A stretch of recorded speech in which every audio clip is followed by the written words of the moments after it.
today is special for another reason. It is the centenary of the first Anzac service conducted in Australia in the format we know today.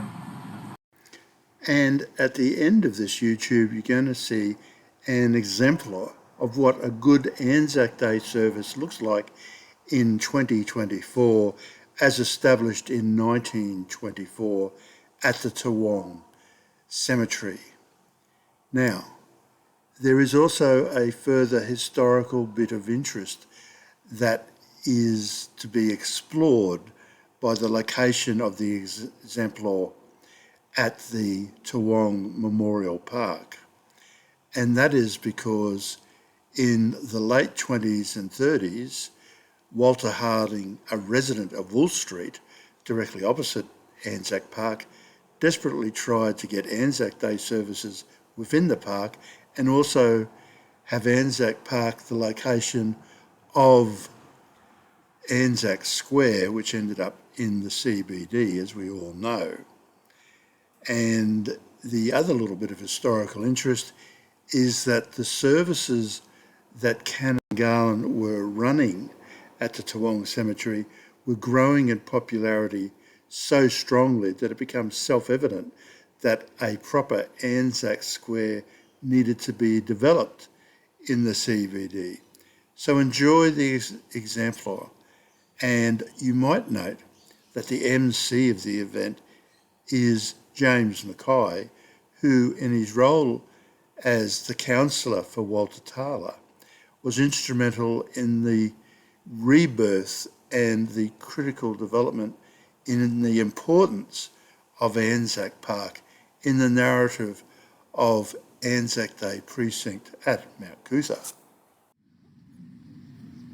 Today is the 109th anniversary of the landing of the Australian New Zealand forces when they landed on a beach on a peninsula in Turkey.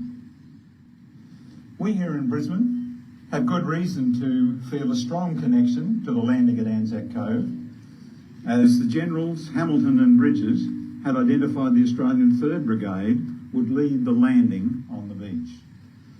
The brigade at that time was made up of 4 battalions, with 3 of these battalions being the spread out states, namely Queensland, South Australia and Western Australia. The Queensland 9th Battalion being one of those.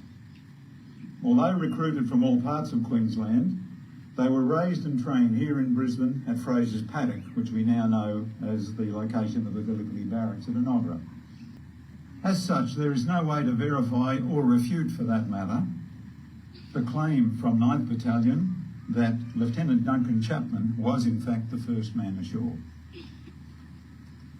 This morning it's well worth our time now to think, what was the motivation for Duncan Chapman on that particular occasion that he would be the first man to land?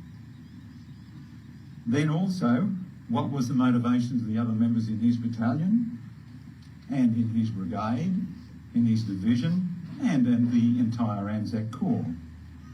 They all believed they were serving their countries, their empire and their king. I now invite Leela Coulter, school co-captain at Indooroopilly State School, to read her Anzac Day poem titled 25th of April. Leela drew inspiration for her poem from her great-grandfather, who served with the RAF in World War II, and her uncle Tim, who deployed multiple times to Afghanistan as an infantry major. The 25th of April. On the 25th of April, year after year, is a nationwide event born of no cheer. Our young and willing soldiers went to war in Gallipoli. Those brave men fought to keep our country free. They fought in that war for our country that's free.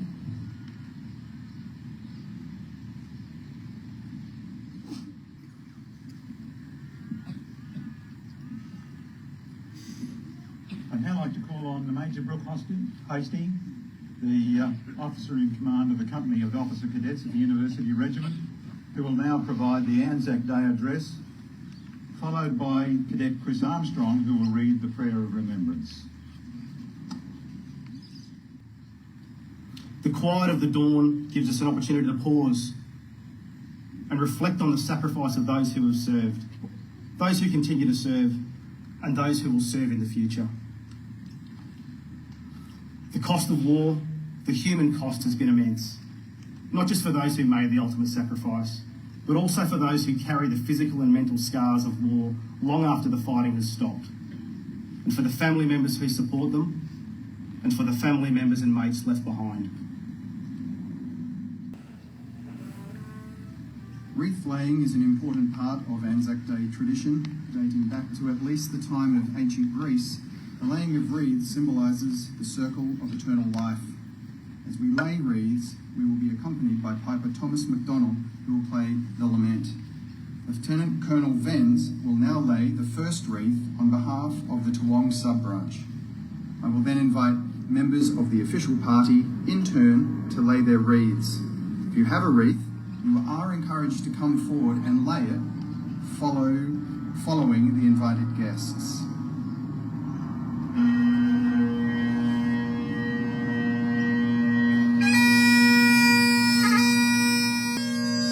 Senator Paul Scar, represented by Claire Jenkinson.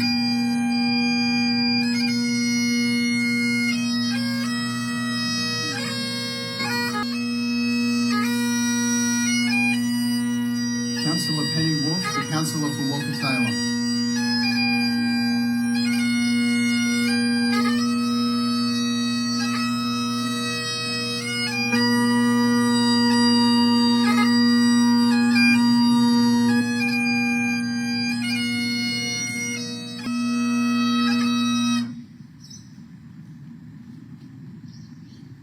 We will now proceed to... So at the conclusion of our ceremony here today, school children and the Scouts particularly, plus interested members of the public, are invited to come forward and inspect the cenotaph and the wreaths that have been laid. And finally from me, as you leave here and descend the path towards our Rugby Football Club buildings, please take note as you go down the Discovery Trail and you see the information signs that have been erected there. Each of these has a little QR code on it. Take note of that. And when things are not so busy, come back with your phone and take capture of that QR code and the messages that it has from there. Thank you. Please stand, if able, whilst the Cutterfly Party dismounts. Members in uniform, stand fast.